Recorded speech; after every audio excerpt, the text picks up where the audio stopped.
Welcome to Hochoka Podcast. Joy is the infallible sign of the presence of God, wrote Jesuit theologian Pierre Teilhard de Chardin.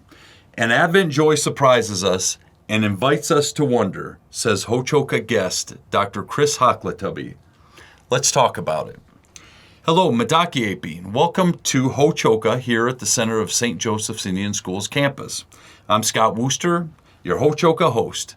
We're glad you've joined our circle with Dr. Chris Hocklitubby, who is with us today for another fresh perspective on Christianity through an indigenous lens. Chris, welcome back. I told Shimachikma, it's good to be back. Awesome to have you here. Yesterday, and I'm going to make sure I say this right, but yesterday for many Christians was Gaudete Sunday. Did I get that right? That's right. Okay. It's the third Sunday of Advent, and it's when we light the candle of joy. And we talk about darkness in Advent. What's this interruption with the light in the mood of Advent about? Yeah. So, you know from my last conversation with you, I like the tension. Mm-hmm. And I look at the stories of joy in the Nativity story, and I really see that tension. I think we sometimes go too quickly past because we want to get to Jesus. But two moments we might think about are the story of Mary coming to Elizabeth when she's kind of hiding herself away as she is pregnant as at this point, really an unwed teenager in ancient Jewish society, and the shepherds in the fields being told to rejoice that good news has come to them. And, these are great stories, but there's also some darkness there that makes this joy ever more absurd and ever more surprising. I think of the movie Inside Out and Inside Out 2, right? Joy, played by Amy Poehler, is just this exuberant, awkward, joyful personification of joy. And the comedy is always her juxtaposition to everyone else, right? It's always just like, oh my gosh, more joy, or is she just always stepping over herself and creating these really awkward tension moments. And in some ways, I think there's a deep spirituality that recognizes that joy kind of breaks in and is at its most true form when it's unexpected and when it is a time of trial or even darkness. So we think of the encounter between Mary and Elizabeth, and it's, we maybe pass over that there are some Jewish laws that could threaten the life of Mary, that if she were taken into a legal counsel, that she might have her life at stake for being an unwed teenage mother. Or we talk about the social ostracism that and shame she would have brought to her family or herself had she stayed in a community where she would have got bigger and bigger and bigger, and people would start telling rumors like, this is an anxious time. She has to leave the comforts of her own home to go to her aunt that she also doesn't know is going to accept her. Like, an angel has told her to go, but there's still that question of, was she hallucinating? Like, there's this leap of faith she takes. And as we get to this almost, I don't say do or die moment, but this climatic moment of, okay, she's at the doorstop. John the Baptizer in the womb of Mary, of Elizabeth, just kicks for joy, and it's this. It breaks the tension. Like, joy breaks into this moment that could really be pivotal for Mary's life, and just affirms and dignifies that God's power, God's presence is here, and this is a good way. And we think also of the shepherds who are doing their job, watching the sheep by night.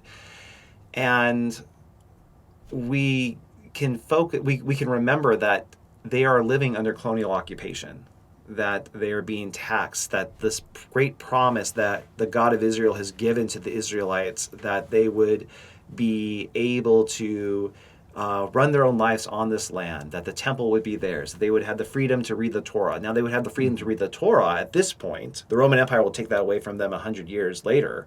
That's another story. But the land is occupied and they pay taxes on that. And even the temple, there are Roman guards stationed in and around the temple because they're always concerned that a riot or some kind of rebellion might break out from such a large mass gathering of Jewish people. So this is deeply uncomfortable. They are under colonial occupation, and yet these angels break into that darkness and say, joy, joy, joy. We have really great news, good news of great joy, that a Savior, someone who's going to release you from this domination, has come and been born, and it's born in a manger.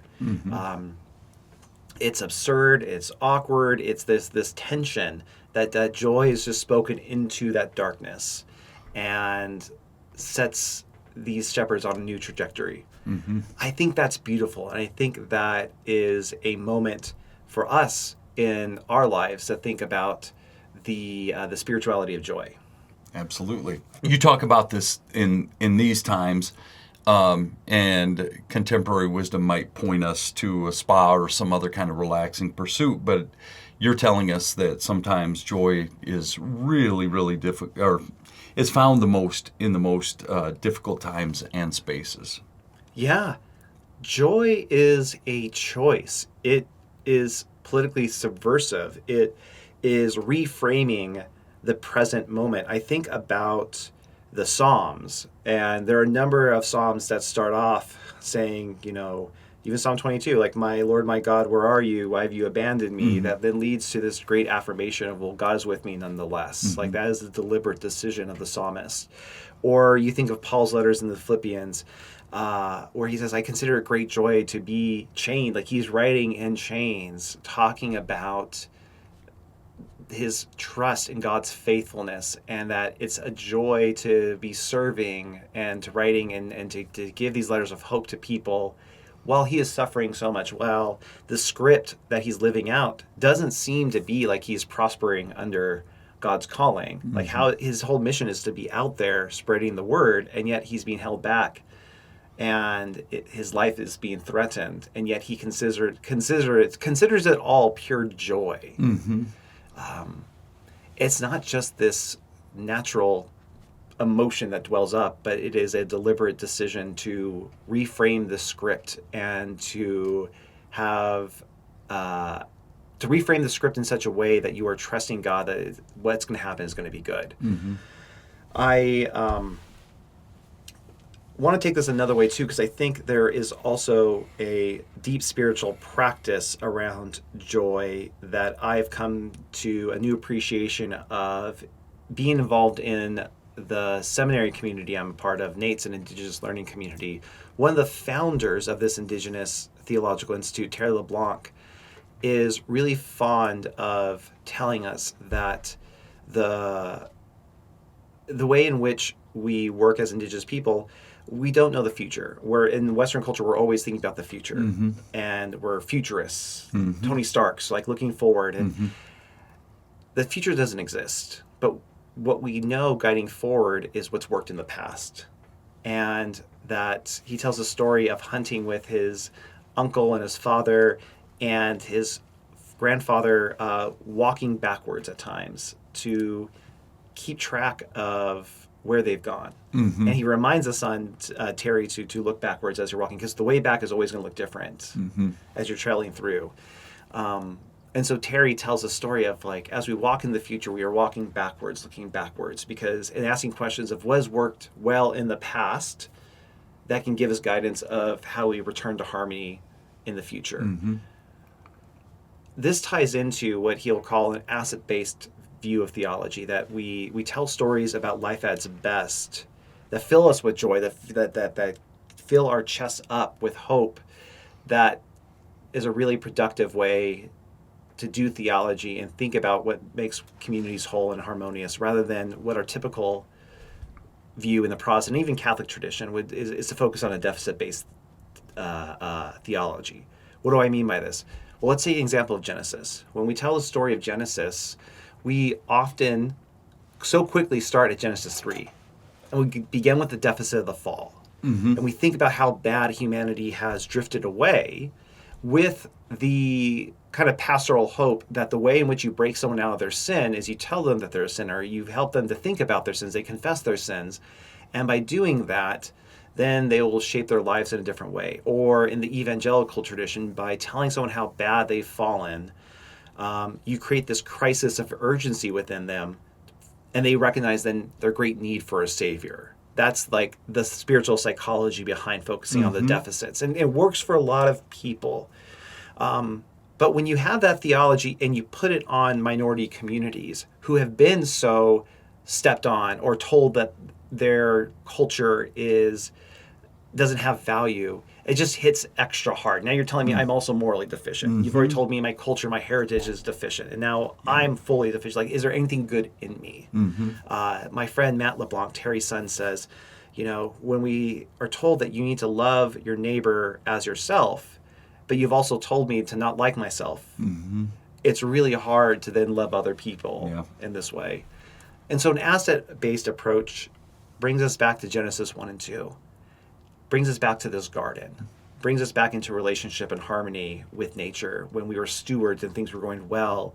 And we are called to remember that God calls us as good and all the joy that brings. And that if we start there at the assets, that gives us a clue of what we're supposed to get to. If we start where we want to, where life has been at our best, when we've been in that garden and in harmony with all creation, that's a pretty motivating, beautiful vision for us to work back to, rather than just simply starting with the deficits.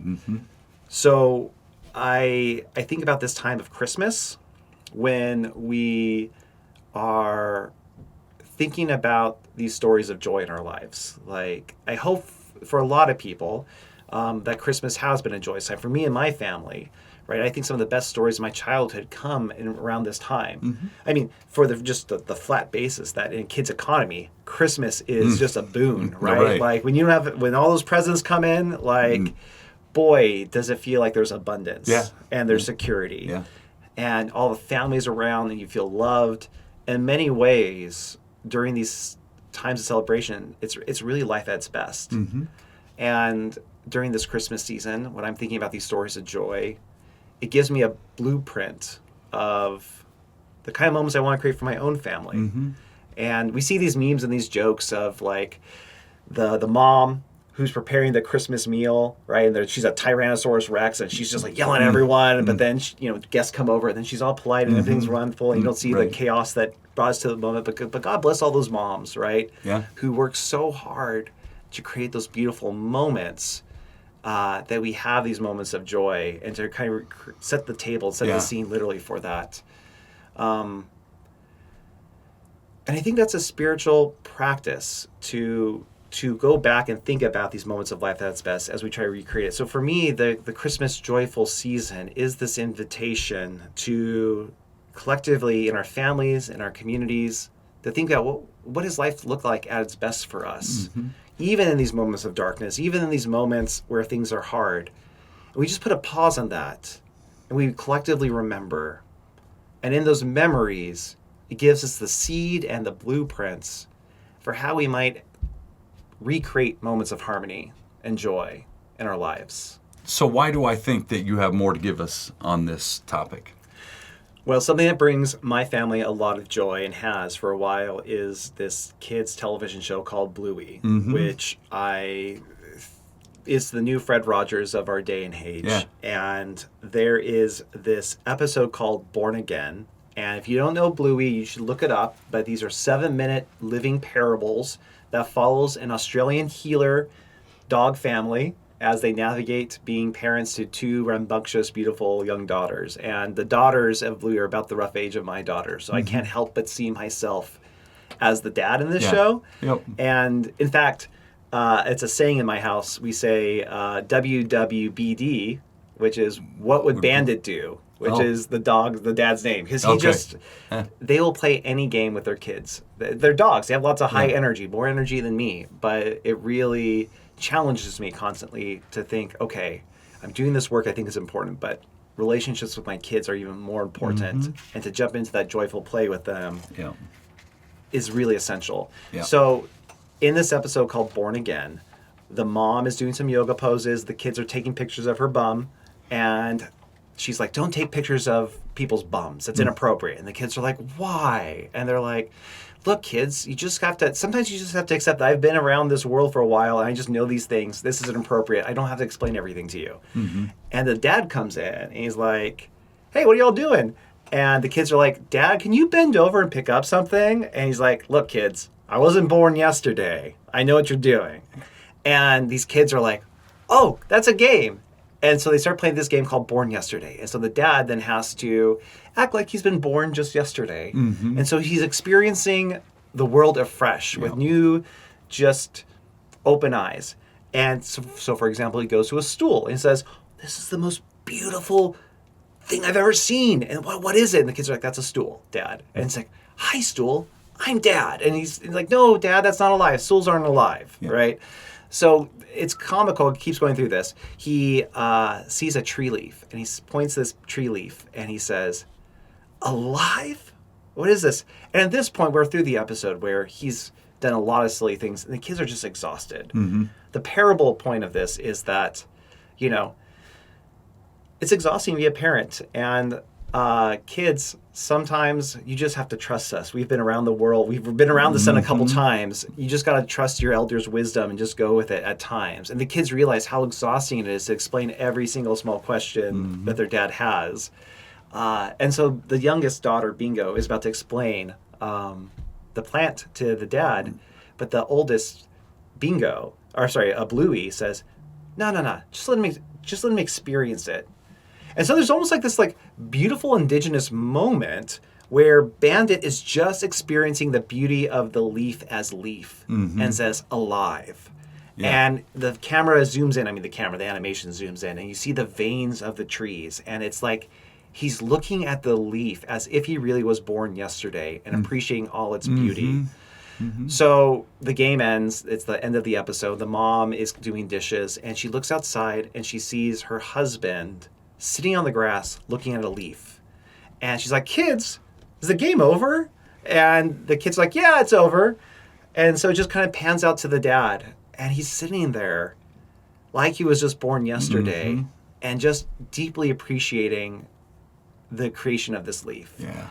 And the parable I take away from this is that the season of joy in the Christmas tradition is for us to really imagine, what if Jesus was just born yesterday, and to look at the world with this newfound joy and appreciation, with eyes just kind of see the beauty around us, and not even have to over-explain it, but just to experience it and to see it. Because as the year goes on, as we get in our habits, the busyness of the season, we don't see the things that produce joy and the things of beauty around us. And by slowing down, appreciating, and being present, it's got some magic there. Yeah. So I just feel like this episode just preaches to my soul. Yeah. Not just as a Christian, but as a human being. Right. And I can't recommend the Bluey series enough. Thank you so much for sharing that, especially at this time of the year. It gives us all the warms, doesn't it? Mm-hmm. Yeah,